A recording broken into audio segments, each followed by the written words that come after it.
Hi. So, Digital Minimalism by Cal Newport. I was recently reading that, and do you know that there is a movement away from digital technologies? Now, I know that book is a few years old. However, can you feel it in your bones that people are getting burnt out on digital technologies and social media and the like?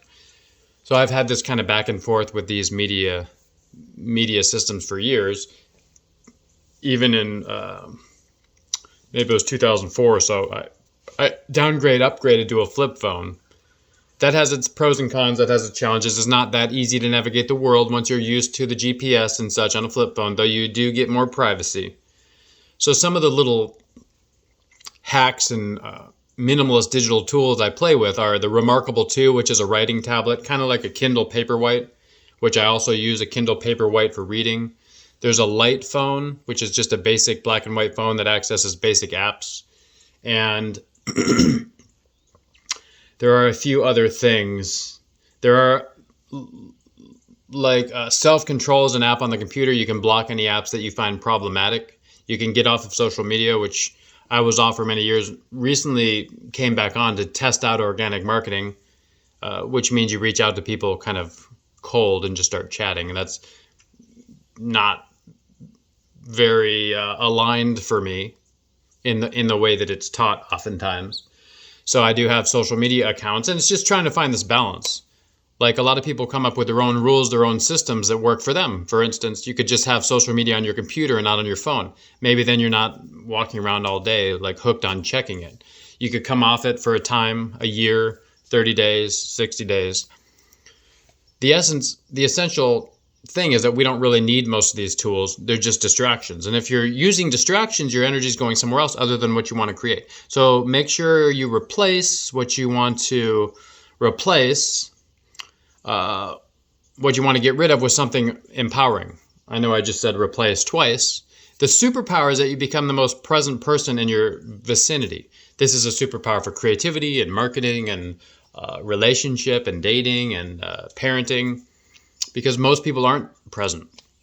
I work with clients in high-end engagements, and I just sit there and listen in a present way. I don't have any distractions for 1 or 2 hours, and I'm just fully absorbed. And this is something I've been practicing for many years through meditation and also these conversations since 2011. And this is the most sacred thing I can bring to anyone, and likewise, the same is true with you. Most people cannot focus long enough. Like you go to dinner and you try to have a romantic evening, it could be your anniversary, and someone's checking their phone constantly. Like for what? Or your child is in the bathtub and you're just on your phone. You get the little break there. For what though, right? What do you do with that energy? You just throw it away.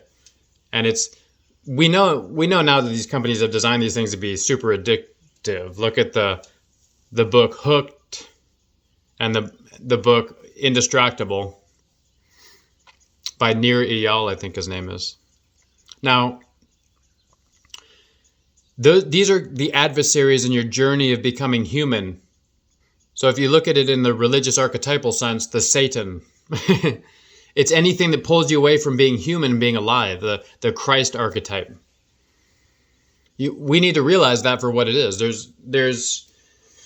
I did a 10-day Vipassana without a phone some years ago, and they put the phone in like a safe because people are going, I need to check things. They're like freaking out. And I was reaching for it for the first 3 days. Just, is my phone here? This is just, it took till about 7 days to just be at peace with the world again. So this is you. This is I. This is everyone. Now I just want you to know that there's an alternative. You can be a powerful creator and be in the world. As the Amish say, be in the world, not of it. And a few others say that too. How do you do that?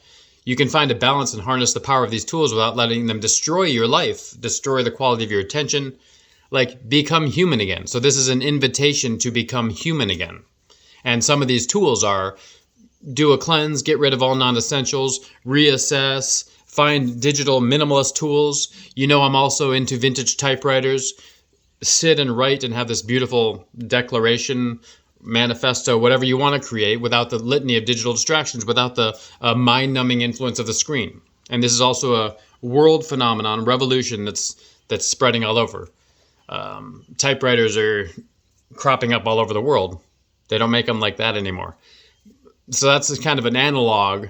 Some people are going to analog. There's analog recording. There's like record players again. There's reading paper books again.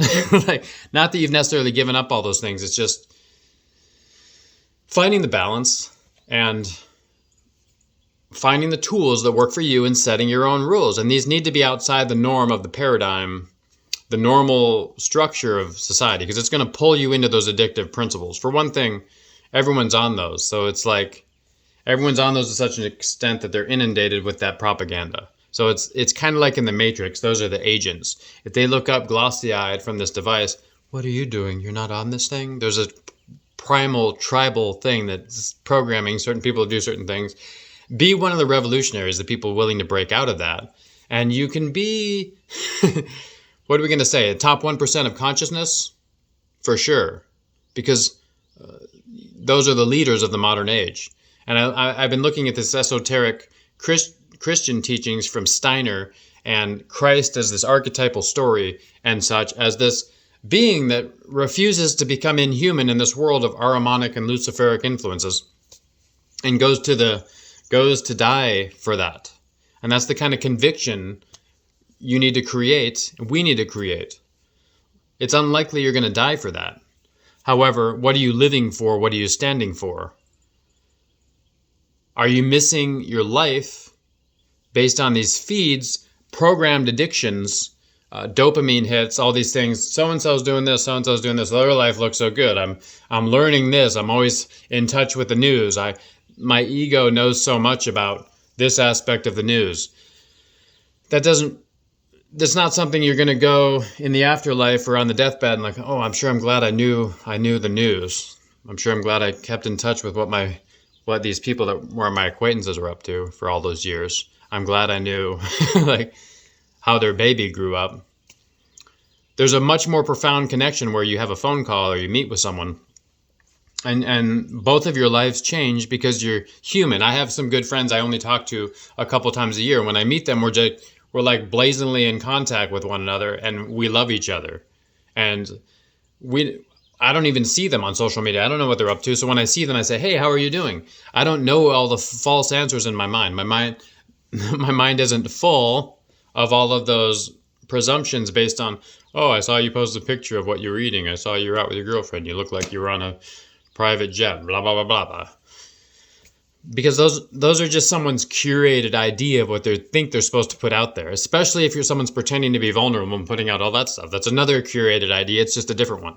So this is an invitation to be human. What does that mean? What does it mean to be human? I had an astrology reading once, and he's like, to walk with a soft heart through the nuclear age. It's not easy, and that's part of my task. It may be part of your task. This is now the digital age.